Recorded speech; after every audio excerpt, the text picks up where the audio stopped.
Así y Asá Radio. Un espacio para conversar sobre la literatura de actualidad y los autores que nos importan. Con la conducción de Vanessa Arta Sánchez y Alejandra Dopico y la colaboración de Sandra Escames y Daniel Quijano. Así y Asá Radio. Libros en el aire. 10, 9, ignition sequence start. Así y Asá Radio. Reseñas. Muy buenas tardes, audiencia de Así Asá Radio. ¿Cómo está la audiencia y cómo están acá las compañeras Alejandra Dopico y Catalina Zavala? ¿Cómo andan? Por suerte, ¿cómo están? Muy bien, muy bien, muy bien. Bueno, ¿Cómo qué? Como que te veo sonriente, Dopico.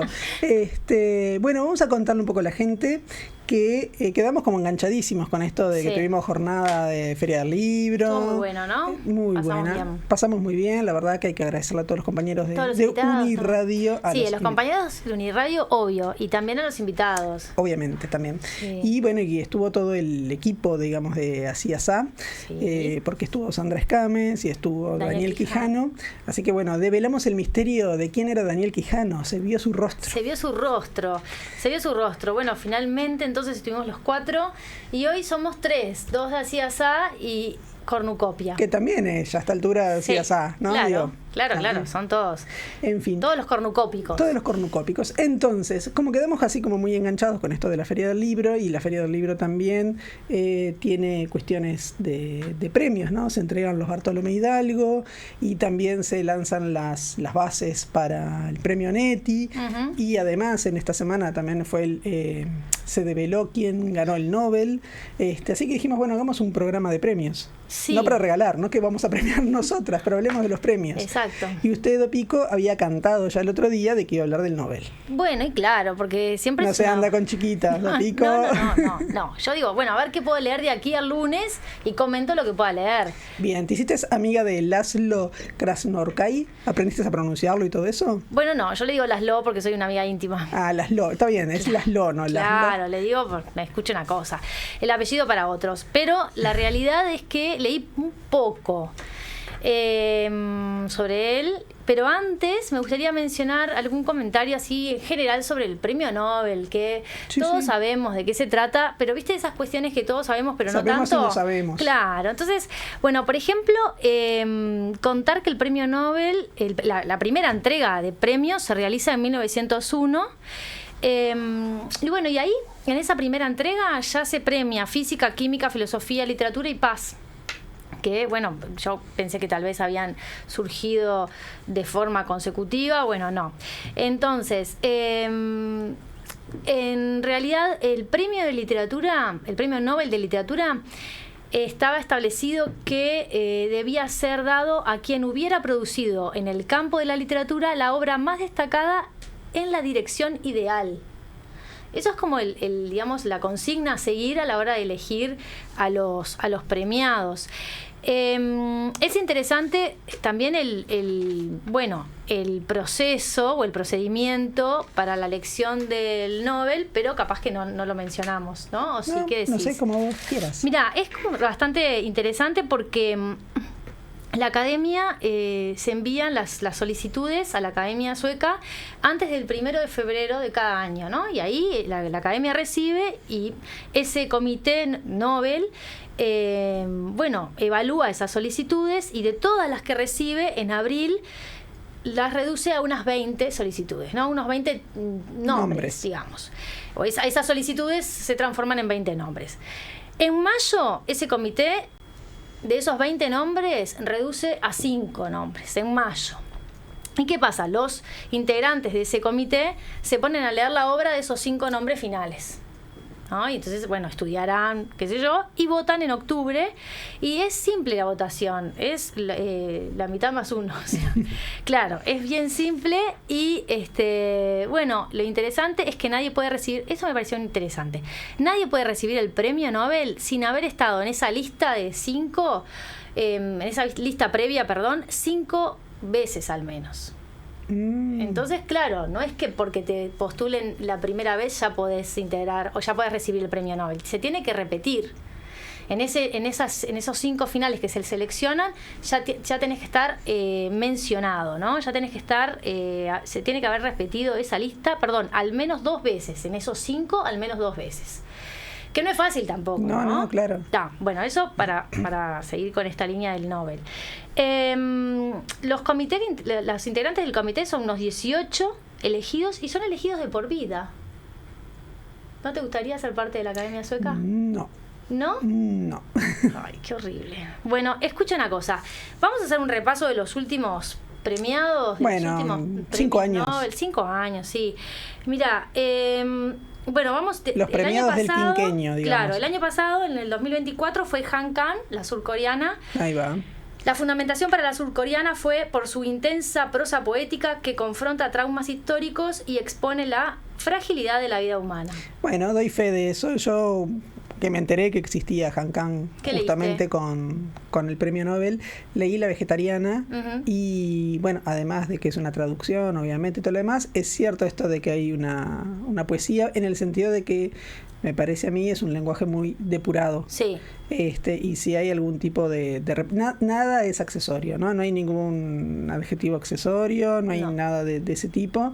Y tiene algo que es propio de la poesía, que es como ir a concentrarse, ¿no? Uno podría decir la narrativa capaz que es expandirse como horizontalmente, y la poesía me parece que es como un corte vertical, ¿no? Para llegar como a lo que se quiere decir, al punto clave, y me parece que eso estaba muy bien trabajado, pese a que lo que uno lee siempre es una traducción, ¿no? Sí, o sea, claro, que también hay un mérito ahí del traductor o traductora. Sí. Creo que era eso, como buscar el tema y desarrollar y profundizar en un aspecto. Sí, yo de Han Kang leí La Vegetariana y leí Clase de Griego, y la verdad me pareció, bueno, creo que todos ellos... Bueno, de decir que tiene un corte filosófico es como una obviedad, ¿no? En algún punto toda la literatura siempre tiene una postura, ¿no? Desde donde uno se para, desde lo humano, ¿no? Pero en el caso de Han Kang me pareció muy interesante esa reflexión sobre el lenguaje y el alcance del lenguaje. Entonces es muy interesante también esa otra novela. En 2023, Jon Fosse, el noruego, la fundamentación fue por sus obras innovadoras y su prosa que dan voz a lo indecible. Y sí, había un asunto, ¿no? Que si bien la repetición también tenía un estilo bastante agobiante a la hora de la lectura, ¿no? En estas oraciones infinitamente largas y repetitivas, porque Jon Fosse se repiten oraciones enteras, se repiten los personajes, los nombres de los personajes, los hechos que suceden. Entonces uno está todo el tiempo sin darse... O sea, haciendo un esfuerzo enorme por tratar de identificar. Sí, te iba a decir, desafiante para el lector, ¿no? Sí. Porque debe entrar, yo no lo leí, pero me imagino con esto que vos estás diciendo, que es como una cuestión como que tenés que estar en una especie de estado casi hipnótico, pero tampoco dejarte llevar tanto para poder distinguir esas repeticiones, que no es lo mismo. O dejarte llevar y ver qué pasa, ¿no? También, pero no es el ejercicio que propone Han Kang. No es el ejercicio que propone Han Kang. El anterior, en el 2022, fue Annie Ernaux, Francia, por el coraje y la agudeza clínica con la que describe las raíces, los extrañamientos y las trabas colectivas de la memoria personal, ¿no? También es una lectura por momentos incómoda, ¿no? En esto de también cuando uno lo lee piensa en la traducción, bueno, pero esto será que es así de áspero y resulta que sí, que las traducciones cuidan esa aspereza, parece que es propia del estilo de Annie Ernaux. También la recomiendo. Y sí que no lo leí, 2021, Abdulrazak Gurnah, por su penetración compasiva y sin compromiso de los efectos del colonialismo y el destino de los refugiados en el abismo entre culturas y continentes. Pero ahí ya me perdí, ya no lo tengo leído. Y otra que le tengo una deuda tremenda, pero que me da muchas ganas de leer, es Louis Gluck. Que había sido poeta, ¿no? Había sido por su trabajo poético. Él lo recibió en el 2020 por su inconfundible voz poética, que con austera belleza hace universal la existencia individual. Idea. ¿Viste? Ah, no, yo pensé en... Bueno, entonces no. No, pero en la austeridad y la universalidad de los temas y la experiencia, sí. Bueno, pero conozco otras poetas uruguayas austeras también. También, bueno, sí. Sí. Viste que estas fundamentaciones se aplican, ¿no? Sí, son aplicables. Bueno, el punto es, hoy nos llama acá, nos cita Laszlo Krasnaorkai. Tengo este libro que se llama Relaciones, o cuyo título es Relaciones Misericordiosas, Relatos Mortales. Agradezco a Librería Montevideo que me lo prestó, teniendo solamente creo que 1 o 2 ejemplares. Espero que no lo hayas rayado, no, Pico, esta vez no rayé, no rayé nada, no rayé. Y lo que tengo que decir es que en estos próximos días ya abren las cajas de acantilado que ya habían sido recibidas, pero que bueno, no se sabía qué habían mandado todavía. Bueno, así que ya hay cola en la puerta de Librería Montevideo para ir a conseguir los libros de Laszlo Krasnaorkai. Yo creo que son autores los que ganan el premio Nobel que uno pudo haber leído en algún caso, yo qué sé, yo me inclinaba por el rumano, que en realidad porque no conocía a Laszlo, y a veces son los premios excusa para leer otro tipo de literatura. Claro, vos querías a Cartarescu. Yo quería, sí, yo le digo Chucuchucu porque nunca me acuerdo del apellido, te digo, yo quería que ganara el rumano Chucuchucu. ¿Cómo es el apellido? Cartarescu. Porque me parecía que sí, pero claro, yo no conozco no, pero viste que lo que tiene me parece a mí, digo, yo no es que tenga un amplio abanico de lecturas, más bien como que conozco más literatura uruguaya, argentina, qué sé yo, y bueno, algún clásico por ahí, pero que lo que tiene de bueno también este tema de los premios es justamente que vos, bueno, si te da la curiosidad empezás a ampliar también tu horizonte lector.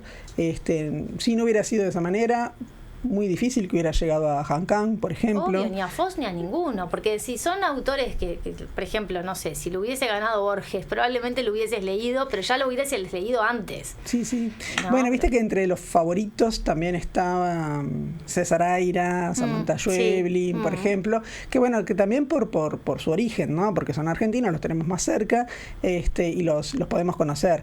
Pero está bueno, digamos, para los que estamos en estas latitudes, también tener noticias de qué pasa con la literatura de países mucho más lejanos, ¿no? ¿Qué sabemos de literatura húngara? Nada. Bueno, hace poco reseñamos que no es literatura húngaro, pero sí reseñamos a Gabriel Weiss en esto de esta melancolía o este estado de Hungría, ¿no? Que me hizo acordar en algún punto. No porque sean los estilos similares, sino por esa atmósfera, ¿no? Pero si no digo normalmente, es como que hay un montón de literaturas por ahí de la que no tenemos mucha noción. Claro, ¿no? Así que gracias, premio O si yo te digo, a ver, de literatura eslovena, ¿qué conoces, Dopico? Un montón, pero no te lo digo porque no quiero compartir el dato. Qué mala persona. No, bueno, entonces, Laszlo Krasnaorkai, en esto que estoy leyendo, que se llama Relaciones Misericordiosas, es un libro de relatos, como bien lo dice el título. Creo que son 9 relatos que a mí varias personas. Bueno, otra cosa que pasó con este autor es que había algunos uruguayos que ya lo tenían leído. Por PDFs o por lo que fuera, ya lo tenían leído. No pasó lo de Han Kang, que nadie tenía idea quién era. Y las personas que lo tenían leído lo tenían como buen autor. Bien. O sea que eso ya nos sitúa a la hora de enfrentarnos a leerlo por primera vez como en otro lugar, ¿no? Entonces me decían, bueno, no sé si te va a gustar, porque la temática, en realidad vos solés leer otro tipo de literatura, y es cierto, esto de la distopía o en general no es lo que yo busco para leer. Sin embargo, debo reconocer que el estilo de escritura me resultó, bueno, no sé, atractivo. Sí, me pareció admirable, ¿no? En esta cosa de ser como un artesano a la hora de elaborar las oraciones, a la hora de elaborar, o sea, el modo de decir, ¿no? No tanto qué, sino el modo de decir. Entonces, ahí también uno atiende a esto, ¿qué es lo literario? ¿Qué hace que un texto sea literario de otro que no? O sea, si estamos hablando de narrativa, hablamos de relato de hechos. Bueno, perfecto. En los relatos que he leído, los hechos no son los protagonistas, es decir, no importa tanto el hecho que se relata, sino hay algo que se va poniendo en palabras, que pueden ser descripciones o que pueden ser estados de ánimo de los personajes, pero de repente no tanto hechos. Por ejemplo, dos en particular, dos relatos. Uno es el último barco y el otro es Herman, el guardabosques. Tienen una técnica como bastante... es el mismo estilo, pero una técnica distinta. De alguna manera, en el primero de los relatos, allí la falta de certezas, uno empieza a leer y no se sabe bien de qué se trata, eso es de noche y vamos para no sé dónde o no sabemos bien, pero todos nos seguimos. Hay como un colectivo que se mueve, colectivo me refiero a un grupo humano, que se mueve hacia el muelle y entonces siempre miramos hacia atrás y hay dos calles que desembocan en el muelle. Pero ser parte de ese colectivo no te hace sentir menos solo que estando solo, ¿no? Entonces hay como una tensión por esa atmósfera inquietante que tiene que ver con la oscuridad, que tiene que ver con esto de percibir el peligro. Hay un peligro ahí como inminente, pero no se sabe bien de dónde viene. Un poco ominoso el ambiente, digamos. Sí, y a eso se le agrega justamente esto de la lectura, digamos, el acto de lectura desafiante. Mira, voy a leer solamente la primera oración del primer relato. Sí. Todavía estaba oscuro cuando partimos, y aunque sabíamos que ya no había ninguna razón para estúpidas expectativas, pues daba igual si era la mañana o la noche, pensábamos que ese día también amanecería, saldría el sol, se extendería la luz, es decir, clarearía, y nos veríamos los unos a los otros, los rostros arrugados, las bolsas de los ojos sanguinolientos o la piel rugosa detrás en la nuca. Veríamos a nuestras espaldas la estela que pronto se alisaría en el agua, los edificios abandonados del muelle, las calles vacías e intactas que se introducían entre ellos y después, más allá de la ciudad, la orilla ligeramente elevada en toda su amplitud, esperando el momento del derrumbe. Bueno, sí, es muy sugerente, ¿no? Pero todo eso es una oración. Todo eso es una oración, pero en esta descripción de qué es lo que vamos a ver, ¿no? Que ya está adivinando y te lo hace ver de alguna manera también, esto que habla de las arrugas de la nuca, ¿no? De los rostros, y esa idea de que, bueno, se va a ver la estela en el mar, es decir, que bueno, gente que va a partir de ese puerto y no sabemos quiénes son, y lo que vos decís, bueno, es en la noche, bueno, uno está pensando, no sé, en una escena que puede ser un desplazamiento al estilo de un exilio o algo así, no sé si viene por ahí o no, pero digamos, es muy sugerente esa descripción y esa forma de presentar a ese grupo humano, ¿no? Sí, exacto. De hecho, hay algunos, en prensa salió que era literatura de apocalipsis. Si entendemos esto de apocalipsis como la revelación, podríamos decir, bueno, esa revelación del fin del mundo, o la revelación de qué, de la miseria humana, o la revelación de que no hay salida, o la revelación de que lo no humano, o la revelación de lo no humano en el hombre, o la revelación de lo animal en el hombre, ¿no? Porque de alguna manera ese relato, que después podemos suponer que es una huida, o que es una evacuación, o que incluso es una invasión, porque hay otro tipo de elementos alrededor. No de termina... que algo pasó porque se habla como de ese muelle medio de ruido, los edificios ahí cercanos al muelle, un poco de ruido. Exacto. Entonces, pero no sabemos por qué. ¿Es una guerra? Claro, nos quedamos sin datos como para tomar, bueno, no sé, acomodarnos, ¿no? Acomodar el cuerpo. Y de repente al final da un dato, cierra entonces el relato, y uno dice, ay no, pero capaz que no quería eso, capaz que prefería la apertura. Pero en el otro relato sucede como a la inversa. De repente, mientras uno va avanzando en la lectura, todo parece ser inquietante, pero dentro de lo que uno más o menos conoce, quiero decir. Sí, con el desafío de esta sintaxis, que sí que te va envolviendo y que te va exigiendo atención. No tenés el punto para distraerte y volver. O sea, tenés que estar, si querés volver a leer, tenés que ir a todo el párrafo. Y sí, cada oración es así. Claro. Pero de repente la incertidumbre está no en el desenlace, que podría decir uno, ay, bueno, tiene final abierto. No es un final abierto, pero en realidad esas posibilidades humanas hacen que ese personaje que en un primer momento tú lo habías ubicado en una determinada etiqueta, con el avance de los hechos, no. Al terminar la lectura y quedar pensando en lo que leíste, ese personaje adquiere otro lugar, rota. Es decir, terminaste y pensaste algo del personaje, pero al minuto te fuiste a otro lado. Entonces, me parece que es interesante cómo la incertidumbre del primer relato se cierra con una certidumbre que uno de repente no querría, y de repente como en el segundo, toda esa certidumbre previa se termina abriendo ahora, posterior a la lectura. Claro, y eso hace que el cuento perdure en vos, que seguís pensando en las posibilidades. Y te queda ese asunto. Entonces, de verdad me parece que es una... Yo me acuerdo cuando hablé de Foz, dije que la lectura de Foz era una experiencia, la experiencia Foz, me acuerdo que me manejaba de esa manera. Yo creo que esto es la experiencia Laszlo, y fíjate que aparecen muchos documentos, pero los documentos no te dan la identidad, porque de tantos documentos que tienen los personajes también hay documentos falsos, ¿no? Jugar con dónde está lo que te identifica. ¿Está en el documento o están los recuerdos que traes? Te trajiste una cajita de fósforos que no sirve para nada, pero eso sos vos por algún motivo. Y entonces es como la metonimia todo el tiempo, ¿no? ¿Dónde está la parte y dónde está el todo? ¿Y qué es el todo y qué es la parte? ¿Y qué te define y qué no te define?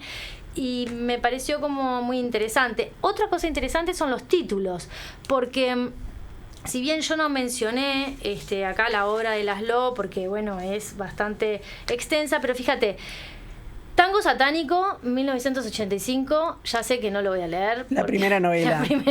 No diga eso. Bueno, capaz que lo lee, no se cierre a la posibilidad. Yo creo que escuché por ahí que estaba bueno empezar por Melancolía de la Resistencia de 1989.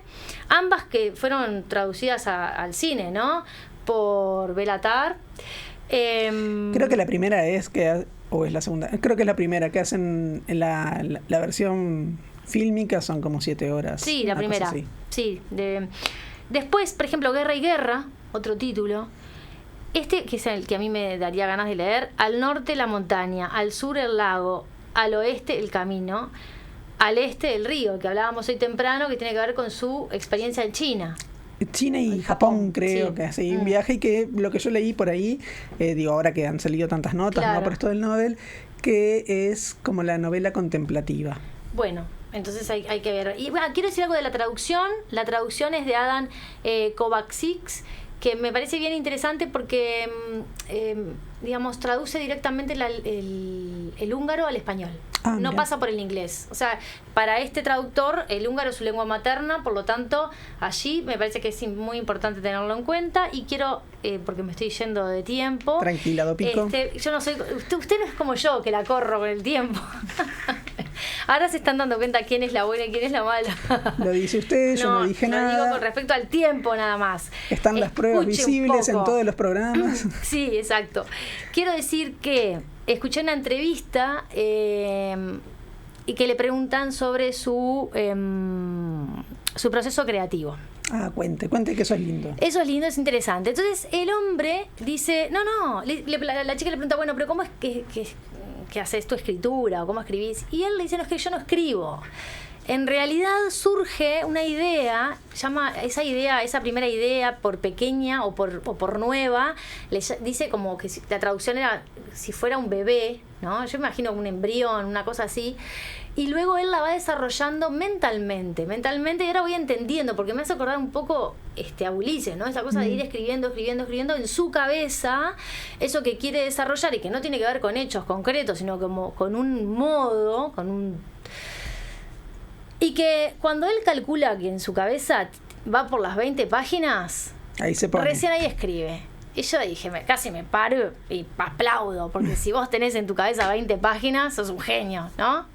Y por lo menos tenés bastante avanzado. Lo que yo calculo también es que si después que te pensaste las 20 páginas, bueno, es un proyecto serio y a seguir, ¿no? Casi que como casi como una prueba, de decir, bueno, vale la pena, le di vueltas a esta idea, a ver qué tanto, ¿no? Qué tanto se sostiene antes de largarse. Cuando se larga, bueno, ya es el compromiso, ahora hay que hacerlo. Y no siente el pánico de la hoja en blanco. Y quizás ni también... la mira la hoja en blanco. Bueno, nada, quedo por acá, nos vamos entonces a la pausa. Nos vamos a la pausa. Y recomendamos la lectura de Laszlo Krasnaorkai, Relaciones Misericordiosas, tengo yo en este caso, pero ya la semana que viene y en estos días las librerías van a tener todo el material y particularmente Librería Montevideo. Muy bien, vamos a la pausa. Así es la radio. Libros en el aire.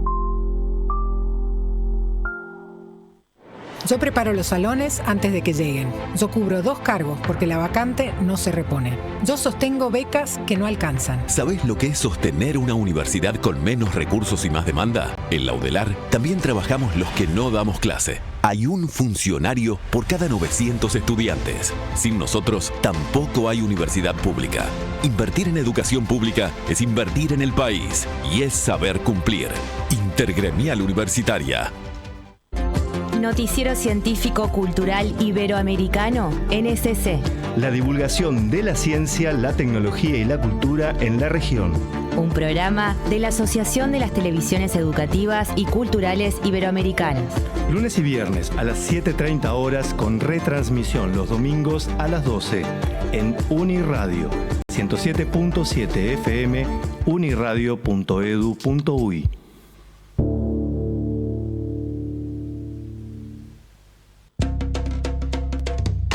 MBD Noticias, el informativo de TV Ciudad en vivo por Uniradio. Información y periodismo, una mirada a la ciudad, la región y el mundo. De lunes a viernes en sus 3 ediciones a las 8, 13 y 19 horas. MBD Noticias por Uniradio. Escuchá la realidad. Uniradio 107.7. Así es la radio. Libros en el aire.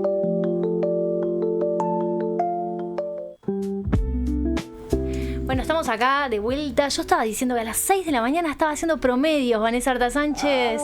El domingo, mientras otros bailaban y estaban de fiesta acá, no lo digo por nadie en particular, y no lo estoy diciendo. No estás mirando a nadie. No estoy mirando ni a Vanessa ni a Catalina. El que se dé por aludido, que conteste a quien deba contestar. Bueno, Vanessa, ¿y qué trajiste tú? Bueno, viste que vos trajiste el premio Nobel. Y ya que estábamos hablando de premios, también tenemos nuestra versión local, no sé si es el Nobel, toda esa escala. Dopico, no me pongas esa cara, toda esa escala. Nosotros tenemos unos cuantos premios literarios en Uruguay, porque suerte. Está el Premio Nacional de Literatura del MEC. Están los premios Bartolomé Hidalgo, que se entregaron ahora hace poquito, que mencionamos la otra vez la lista de los premiados. Sí. Está el premio Neti, está el premio Lolita Rival, yo qué sé, tenemos varios premios. Pero bueno, ya que los más cercanos que tenemos fueron la entrega de los Bartolomé Hidalgo, yo traje para hablar la novela que se llama Sobre esta tierra, que es de Lalo Barrubia, ¿sí? Que salió por Criatura. Uh-huh. Esta novela salió el año pasado y por eso, bueno, es premiada ahora, pero salió creo que a finales del 2024. Criatura está siendo bastante premiada también, me parece, últimamente. Sí, creo que sí. Y bueno, tienen un lindo catálogo. Bueno, algo que me olvidé de decir, que me parece no importante, pero significativo, que también en esta búsqueda de los últimos premios Nobel, los 5 estos, sí. Que parece que son primeras ediciones en editoriales independientes.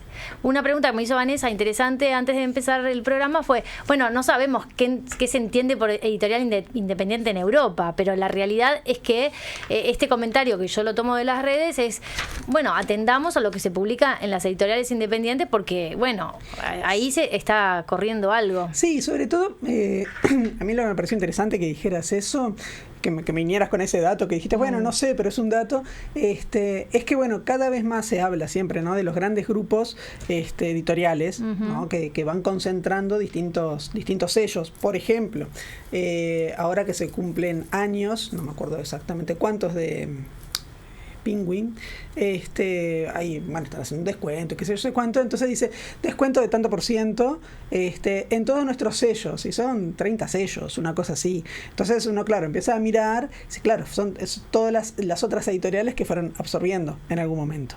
Entonces, uno puede decir, bueno, aunque sea un grupo, tienen diversidad porque tienen todos estos sellos, pero siempre está un poco el riesgo de que se vuelva algo monopólico, ¿no? Y bueno. Entonces, que existan las editoriales independientes es importante.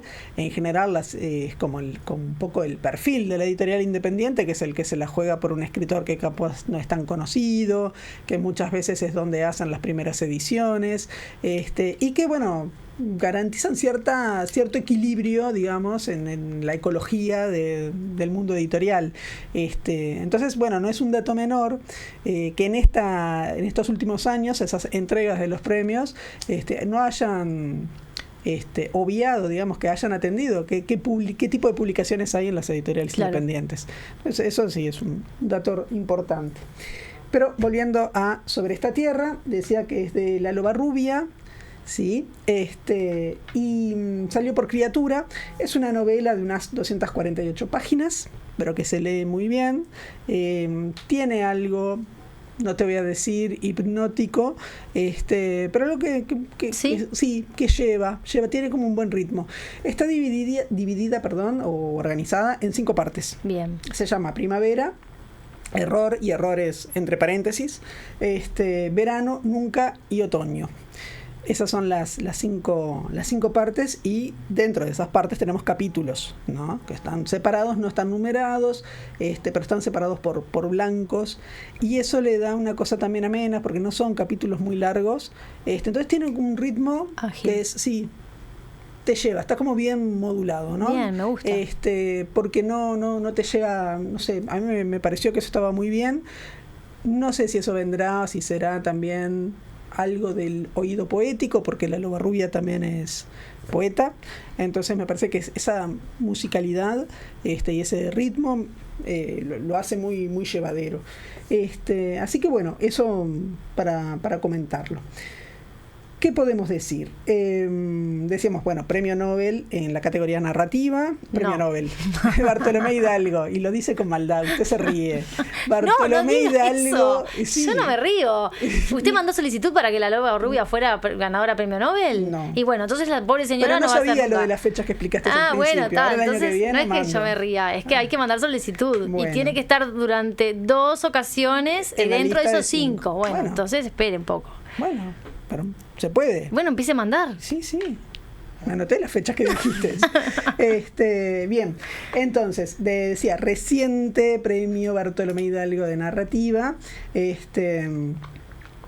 Y por lo tanto también ha pasado por un jurado, también ha sido de alguna manera... ¿Te acordás quién era el jurado de la narrativa? Perdón, yo no me di cuenta buscar. No me fijé, la verdad no me fijé. Pero bueno, Lalo Barrubia, a ver, es una escritora que ya tiene su trayectoria. Sí. Nosotros la podemos tener asociada a la generación del 80, ¿sí? Ella nació en el 67, y esto de mencionarlo de la generación del 80... no es como un dato más, digamos, porque hay como una sensibilidad y hay algunos personajes que responden también, son como personajes de esa generación. Bien. Que van a aparecer.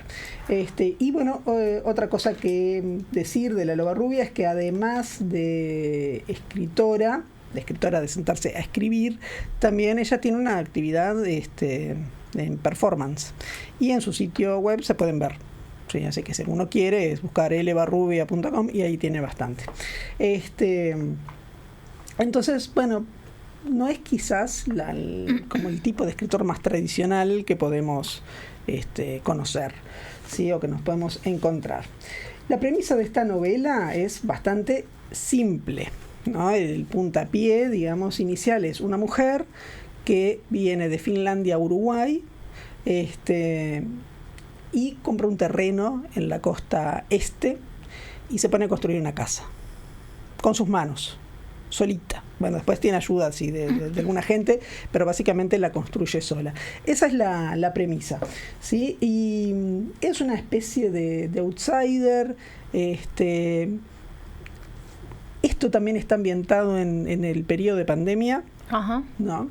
Entonces, alguien que viene, que después, que se plantea que va a venir por 10 semanas y se termina quedando un año y pico, bueno, compra el terreno y todo lo demás, que la cuestión de la pandemia se ve como algo como ajeno, algo lejano, raro, ¿no? Entonces, la primera suspensión que tiene del vuelo, piensa que, bueno, que va a ser un rato y ya está, en unos días esto se arregla, y no sucede. Y tiene que su idea era volver porque tiene que volver a trabajar, ¿no? Aunque no está muy claro si va a trabajar o no, entonces bueno, recibe mensajes de que está en una especie de seguro de paro y que no se sabe si va a salir o no. Entonces bueno, tiene ahí, digamos, por donde recibe el dinero por ahí, y aparte, bueno, en cierta forma está contenta con que se termine ese trabajo, que es una fábrica que tiene que ver de maderera, ¿sí? Y entonces lo que le dicen es, bueno, en Uruguay está Montes del Plata, puedes ir ahí, qué sé yo, te damos una recomendación, etcétera, etcétera. Entonces, bueno, lo que vamos a asistir en esta novela tiene un principio también muy, muy peculiar, porque lo que empieza diciendo algo así como: compré mi dignidad por 5.700 euros, ¿no? Y esa dignidad se gana porque se hace arreglos dentales. Entonces uno dice, bueno, ¿qué tipo de personaje es este que está así? ¿Cómo lo hace con un dentista que también también está comprando su identidad, digamos, en el sentido de que están como posando y que quieren acceder a otra cosa que no entendí. son? ¿Compró su identidad o compró su dignidad, perdón? Su dignidad. Su y dignidad. El odontólogo también compró su dignidad. O cree que está comprando su dignidad. Ajá. Al adquirir una casa en otro lado, toda linda y bella y qué sé yo. Entonces son estos personajes que están como queriendo salir de un lugar donde parece que no están muy bien, y son, ya te digo, esto como una especie de outsiders. Y bueno, y esta mujer que va a llegar a Uruguay, que es un terreno medio ajeno, que tiene como amigos y va a ir haciendo amigos, se pone a construir su casa. Entonces tenemos de alguna manera como una bitácora de la construcción y de cómo va a ir averiguando qué es lo que necesita, si construye madera, algunos que le dicen que construya en barro, que qué sé yo, y dice, bueno, no, pero es lo que yo puedo hacer, qué es lo que puedo cargar, y bueno, puedo hacer esto y lo puedo hacer así, de tal manera, y va formando como una especie de comunidad, integrándose con alguna gente de la zona, que le van dando datos. Y entonces hay un uso muy bien hecho del lenguaje, porque tenés momentos que es eso realmente, con una bitácora, ¿no? Tuve que comprar tornillos de tal medida, de no sé qué, de no sé cuánto, pero eso también va conviviendo con el pensamiento que va desarrollando en ese momento. Entonces la construcción de esa casa es todo un proyecto para tener su lugar, de cómo lo va pensando, qué cosas hay y no hay, o cómo va a organizar el espacio, sí.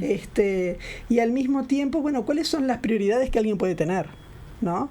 Entonces en más de un momento dice, bueno, la gente muchas veces no tiene idea que en distintas partes del mundo la gente levanta efectivamente su casa con sus manos, y que si tengo que hacer el pozo en la arena para poner un poste para que sostenga las cosas, lo tengo que hacer de esta forma y no lo puedo hacer con una herramienta, o no lo puedo hacer de tal manera.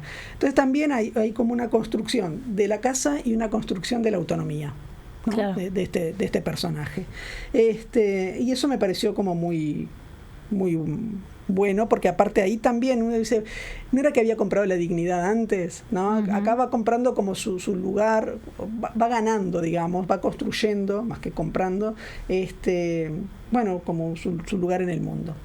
Después vemos también entonces como otro modelo de forma de vida, uh-huh, ¿no? ¿Qué se puede hacer? ¿Qué no? Esto que te decía, bueno, ¿qué es relevante y qué no es relevante? ¿No? Su conexión con el resto del mundo para comprar los materiales, para lo que sea, es el celular. Entonces es importante poder llevarse bien con el vecino para cargar el celular eventualmente, y lo mismo, bueno, de qué cosas sí usa y qué cosas no. Entonces por eso las cuestiones de la pandemia le quedan como muy lejos, ¿no? Hay cosas que bueno, no entiendo. Tuve que ir a Montevideo, claro, está la gente con el tapabocas, ¿no? Entonces, bueno, vemos ahí como una forma un poco alternativa de vida, por eso digo otra forma de vida. Y hay también, hay varios personajes, pero hay un personaje bastante importante que es este vecino, que sí le presta la electricidad y le da agua a los primeros tiempos, hasta que le conectan a ella el agua, pero que es un personaje un poco siniestro y está muy bien planteado por los datos que va dando de ese personaje, ¿no? Es como va dosificando la información, es un vecino que siempre le está queriendo dar consejos de cómo tiene que hacer el pozo, si es redondo, si es cuadrado, si es no sé qué era lo que sería mejor, que a veces le da datos de que antes allí vivió una pareja joven, pero tiene algo extraño, ¿no? Este hombre, él quería comprarse ese terreno, se estaba apurando al principio, entonces dice que lo sentía como propio. Bueno, claro, hay una cosa ahí un poco rara, que se va enrareciendo más cuando empezamos a entender un poco cuál es el pasado de ese hombre y cómo se maneja, ¿no? Y eso es un contrapunto muy, muy bueno porque le da tensión también a la novela. Entonces ese personaje que al principio uno podría decir, bueno, te hace el vecino pesado, qué sé yo. Claro. Es un dato de color, no lo es. Es un rival. Es un personaje siniestro. Dios. ¿Sí? Entonces, bueno, eso me pareció que estaba muy bien trabajado.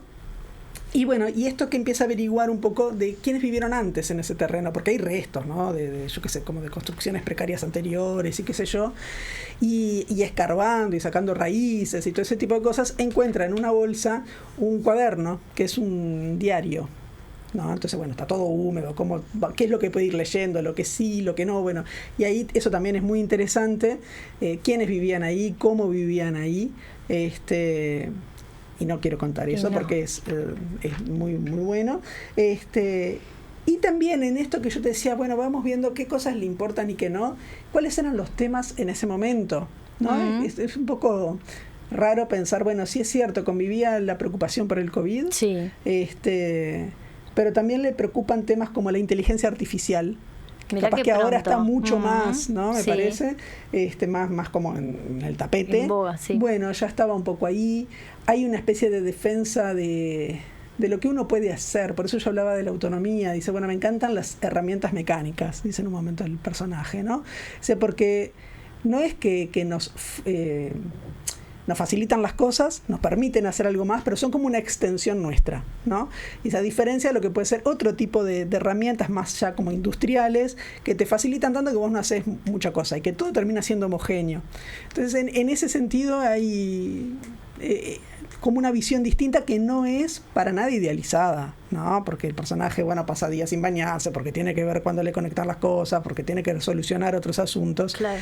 No es que te está vendiendo la utopía de no la autoconstrucción. Heidi viviendo en la montaña. No. Eso está, por eso digo que está muy, muy bien. Y también hay como ciertas consideraciones en lo que puede ser esta tensión de estas formas de vivir y lo que puede ser un trabajo, ¿no? Porque bueno, en algún momento también se precisa algo de dinero y qué es lo que se hace cuando se trabaja y no se trabaja, hasta dónde el trabajo nos ayuda a vivir, hasta dónde no es enajenar nuestra libertad, digamos. Pero de nuevo, no hay nada como ultra radical ni utópico ni nada por el estilo, sino que son como temas que van apareciendo a lo largo de la novela y que uno puede como ir tirando de la piola y ponerse también uno a pensar, claro, en esas cosas. Y esto que te decía, que la escritura para mí tiene una cosa ahí como poética, o podríamos decir que esta novela es una poética de la construcción, porque realmente es como esto, como esta bitácora de qué cosas hacer y cómo se pueden solucionar algunas cosas. Y es una poética también del pensamiento. ¿Qué se está pensando mientras se está haciendo algo? Ah, mira qué bien. Y qué satisfacción da ver algo terminado o logrado, sí, ¿no? Y cuándo es necesario descansar. Y no sé, cómo se registra todo ese trabajo y ese esfuerzo en el propio cuerpo, ¿no? Y eso está al mismo nivel. No es que gana más el pensamiento que el cuerpo, claro, o al revés. Sí, no, está al mismo nivel. Bien. Eso me pareció muy interesante. Así que bueno, la recomiendo ampliamente. Bueno, me Así- alegra entonces. así te lo digo, Ampliamente. ampliamente. Bueno, te la muy bien. recomiendo. Lo leeremos entonces en la playa y ahora nos vamos escuchando una musiquita. Sí. Porque a la vuelta vamos a tener la cornucopia de Catalina. ¿Qué vamos a escuchar, Vane, antes de irnos? Vamos a escuchar Cancioncilla, mirá cómo te lo digo, Cancioncilla de la Contingencia, del álbum de canciones, poemas en canciones de Circe Maya. Muy bien. No haber nacido, podría no estar aquí. Lo que hice, no haber hecho lo que dije, no decir. El punto desde el que miro, ¿quién lo habría de ocupar? Otros ojos mirarían, no habría ningún mirar. Tal vez hubiera una planta en donde pisa mi piel. O tal vez fuera una piedra que ahora no está, no lo sé. A veces crece la planta sin tener donde crecer. Y cae a plomo la piedra y no deja de caer.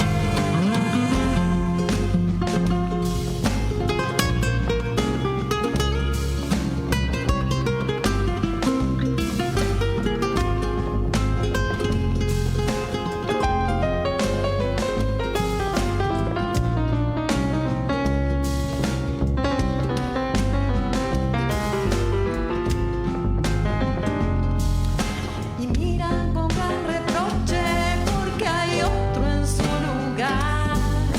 ¿Y quién va a explicarle nada si no hay nada que explicar?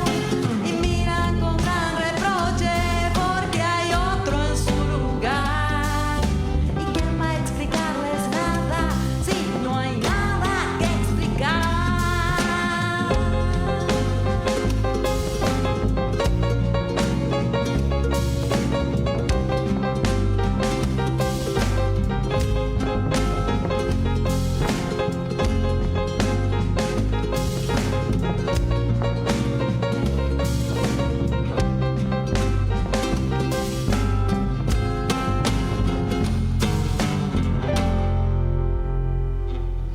Hacías a radio.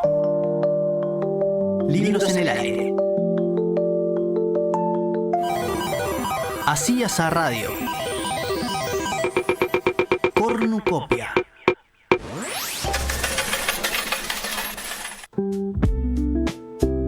Y estamos de vuelta ya rapidito para aprovechar los minutos y dedicárselos a Catalina Zavala, que nos va a hablar de cine. ¿Qué nos vas a contar, Catalina? Bueno, ¿cómo están? ¿Todo bien? Todo bien. Quería plantear un poco esta idea del género fantástico y cómo ha sido representado en el cine, ¿no? Porque siento que es un género mega explorado en la literatura y que tuvo siempre como mucha reputación también, pero no ha sido tan así en el cine. ¿No? No. Mirá. Para empezar, no hay tantas películas de este género en comparación a libros, ¿no? Obras literarias.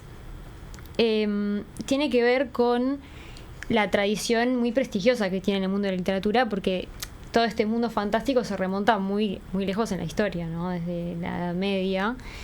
Y el cine ya de por sí es mucho más reciente y muchas veces se lo relacionaba con el espectáculo visual, como con esto, luces, efectos, cómo generamos estas cosas que no existen para mostrarlas en la pantalla, ¿no? Estás hablando de la fantasía. Sí, bueno, porque en literatura nosotros tenemos esta disquisición Claro, si es cuando me el casi me fantasy muero. o lo fantástico. Ahí que vemos está. acá. Hablas de fantasía. De fantasía, sí. Perfecto. Pero Sí, ya para muy cuando bien. elegí el tema sabía que iba a haber un tema con las definiciones, porque sé que en literatura no es fácil y no es mi área, pero sí, estaba hablando de Bien, fantasía. gracias. Puedo respirar. Podés respirar. Sí, dale, Tranquila, dale. Dopico. Tranquila, tranquila. Vamos. Sí, sí. Bueno, a ver, en términos generales lo que la crítica muchas veces ha señalado, no solo la crítica, sino el público en general, lo que se cree es que muchas veces es como un género evasivo, poco serio, como infantil, porque es como que se plantea esta idea de, bueno, hay tantos problemas en el mundo real, ¿por qué nos vamos a ir a, no sé, las hadas, los dragones, estas cosas, estas cuestiones que no existen, digamos? ¿Por qué pensar que la solución está en la magia? Exactamente, ¿no? ¿Por qué irnos cuando hay como tantas cosas que resolver a la vuelta de la esquina, básicamente? Mismo la literatura, igual ustedes saben más que yo, pero muchos autores han hablado a favor de la fantasía como en respuesta a estas críticas. Uno fue Borges, que siempre dijo, ¿no? que es como la forma más pura de explorar en tema de los símbolos, ¿no? Y cómo puedo hacer referencias a cosas mega reales a través de justamente esquemas, metáforas o cosas que quizás a nivel visual o material no existen, pero a nivel profundo pueden existir. Y bueno, los dos ejemplos más grandes que se me ocurren a mí y que traje para conversar hoy son las películas del Señor de los Anillos y la serie más reciente de Game of Thrones, que ambas están basadas en libros, ¿no? Ya para empezar, son pocas las películas que vienen de cero, como de un guión nuevo, digamos, en el género de la fantasía. Y bueno, para empezar, El Señor de los Anillos el libro lo escribe Tolkien, que era un lingüista de Oxford, y se nota toda la construcción de su mundo, tiene su raíz en el lenguaje, en su dominio de la lengua y de las lenguas, ¿no? Sí, porque aparte él crea lenguas, ¿no? Sí, el élfico lo totalmente. que lo crea. Cada raza en este mundo tiene su lengua y son todas creadas por él y funcionan, ¿no? Y él lo que planteaba en uno de sus tantos ensayos, que ya se llamaba Antología de la Literatura Fantástica. No, perdón, me confundí. La de Tolkien es sobre los cuentos de hadas. Bien.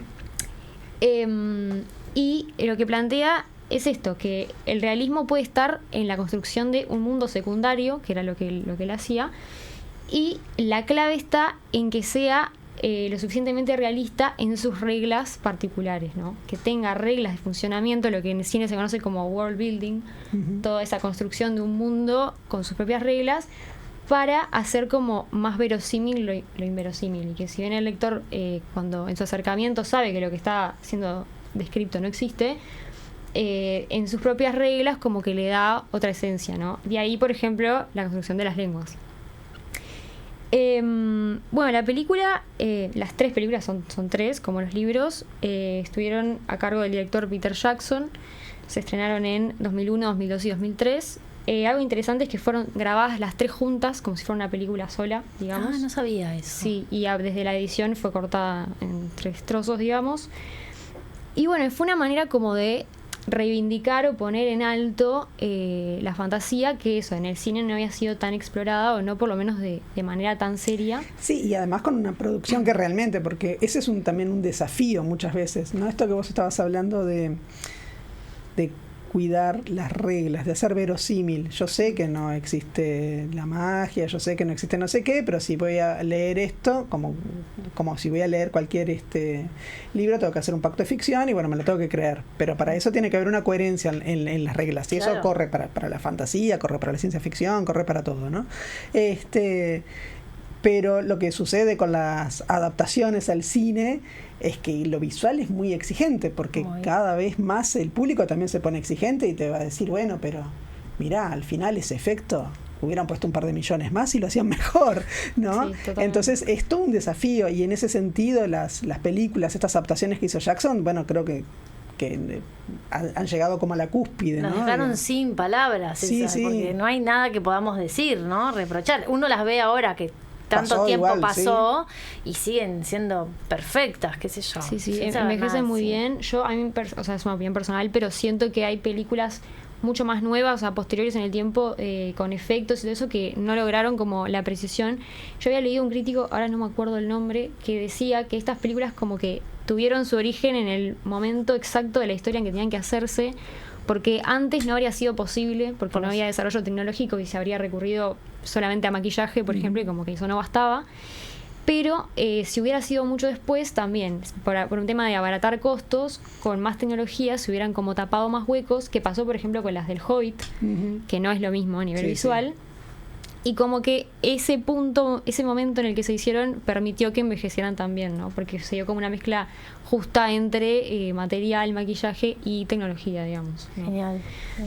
Bueno, la tercera de Señor de los Anillos ganó 11 Oscars, que es la que tiene más Oscars en la historia, junto con Ben-Hur de 1959 y Titanic de 97.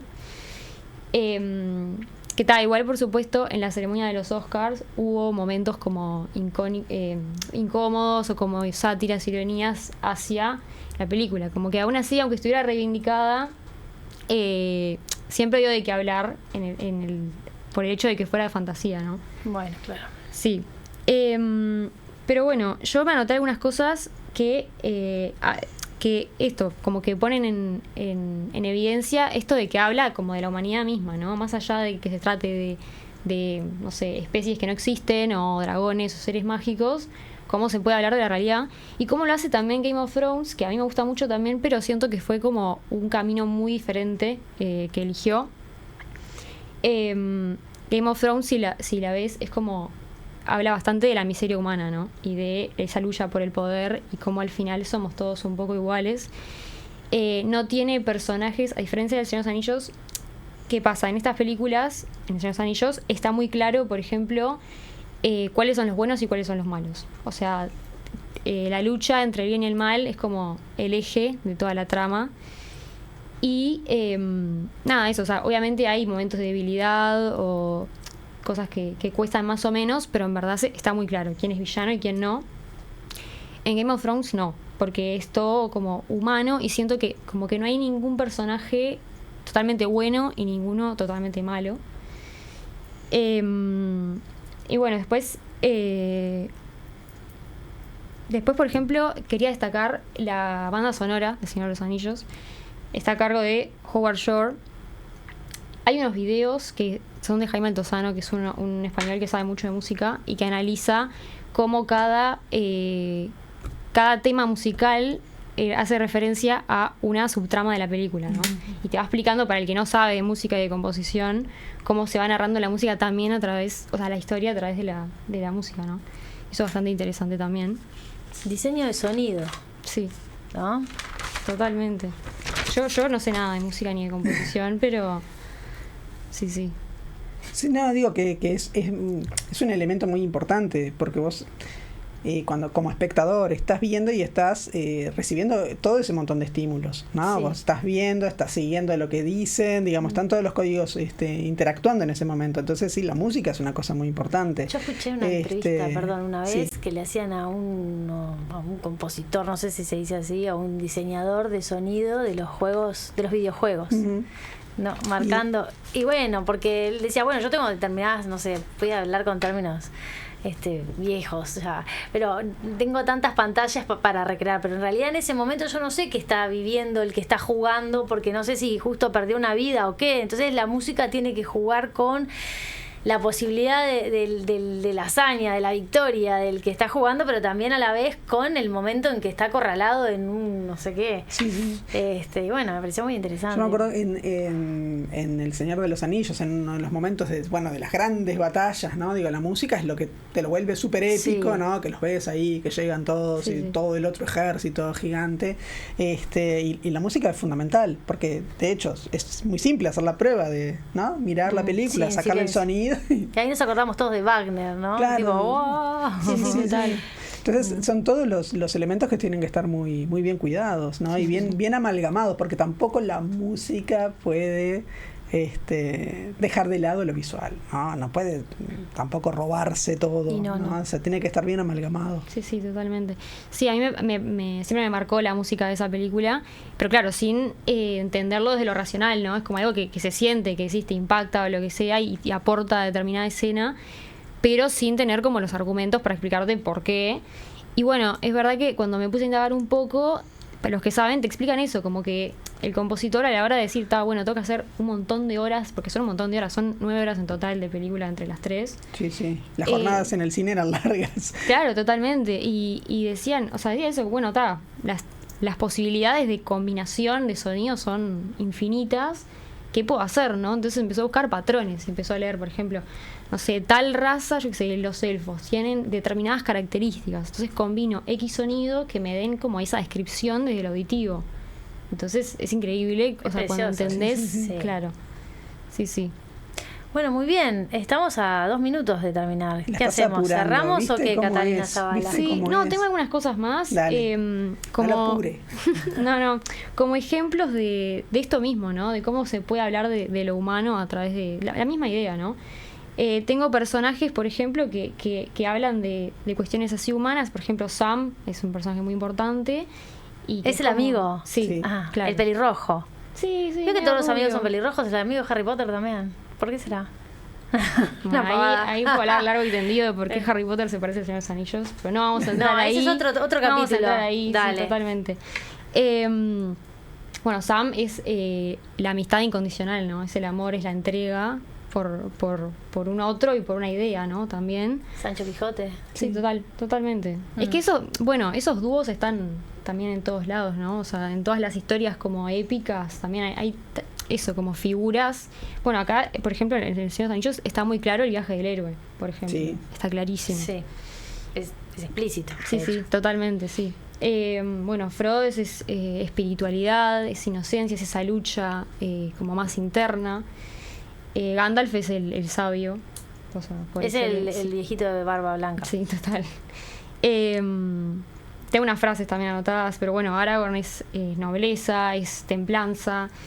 Y Gollum, por ejemplo, sería la destrucción, ¿no? Tipo, el pecado, todo lo que el hombre puede llegar a ser consumido por el mal. Que no se puede ignorar toda la influencia católica, ¿no? Religiosa que tiene el autor. Sí, sí. O sea, es todo, va por ese lado también, ¿no? Sí, de hecho, bueno, el de las escenas de Frodo, que es como re crística, ¿no? Sí, totalmente. Eso sí, está muy Bueno, presente. nos fuimos. Bueno, terminamos Pico. con Cata. Te agradecemos entonces. No, ustedes. Que nos hayas traído estas 2 películas, ¿no? Y bueno, y seguimos. 2 historias, porque Sí, el Señor de los películas Anillos son y más. Bueno, ahí está. Eso quería decir. Está bien. Nos vamos y volvemos el lunes de la semana que viene. Sí, exactamente. Bueno, los esperamos a todos. Hasta luego. Nos vemos. Así es la radio. Libros en el aire.